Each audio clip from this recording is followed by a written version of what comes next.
Hello, my name is Timothy Nelson. Today I'll be discussing use case modeling and descriptions. We use that in system analysis and design. In short, a use case is steps in a specific business function or process.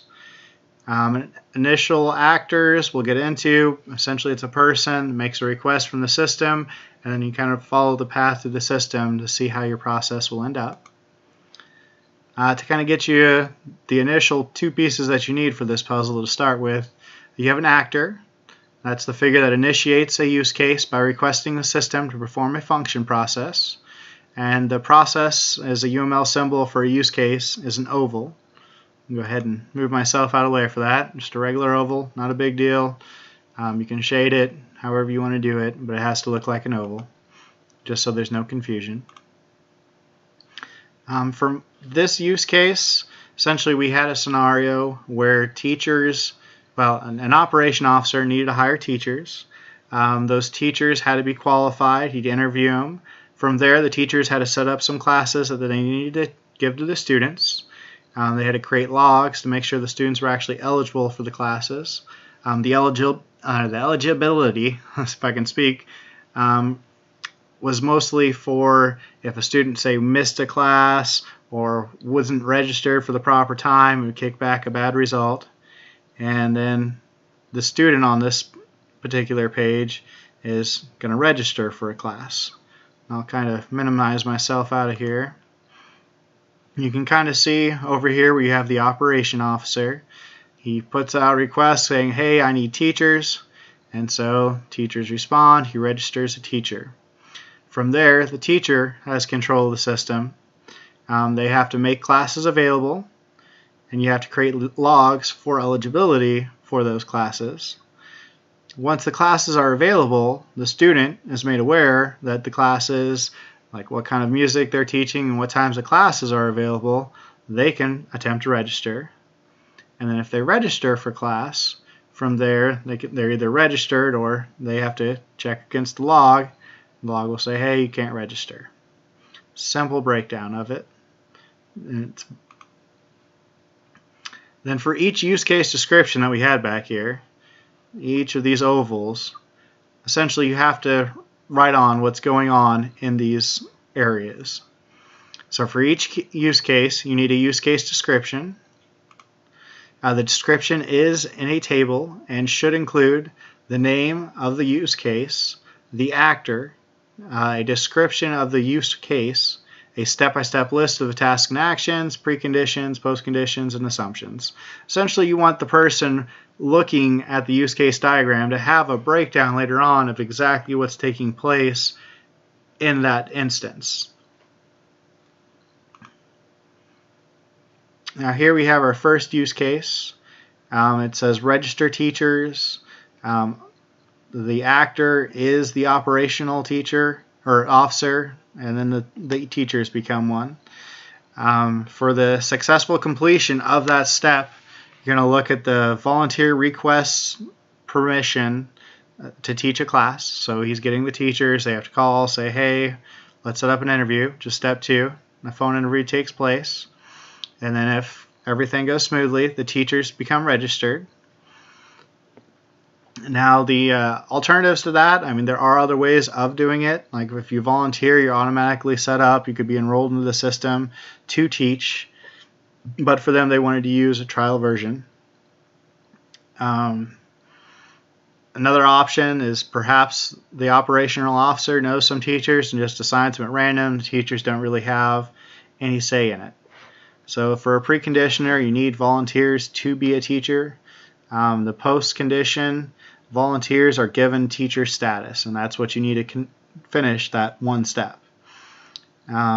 Assumption is that people that are volunteering are actually teachers and not just somebody that says, hey, I might not know how to play an instrument, but I hit a spoon around a few times. So we're going with the assumption that these are actually musical teachers. Then on the next one, it was make classes available, so we went ahead and broke that down a bit farther. The actor, of course, that time was the teacher, because they're the ones that actually get the say of when they are available and what they can teach. The description, They create time and style options for students. For successful completion, the students will be able to see which classes are available, which is very helpful when you're trying to get some help. After the alternatives for it, students could provide times that they're available, and then the teachers could, in theory, accommodate the students' needs, as opposed to the opposite, where we have it as the teachers are setting up the classes. Instead of having teachers just teach one style, we could just have them teach all styles, so you wouldn't have all the confusion in there. But if you're looking for a specialized musical area to get into, it could present some problems. And precondition, to be the teacher, you have to be verified to be a teacher, which we have already met beforehand.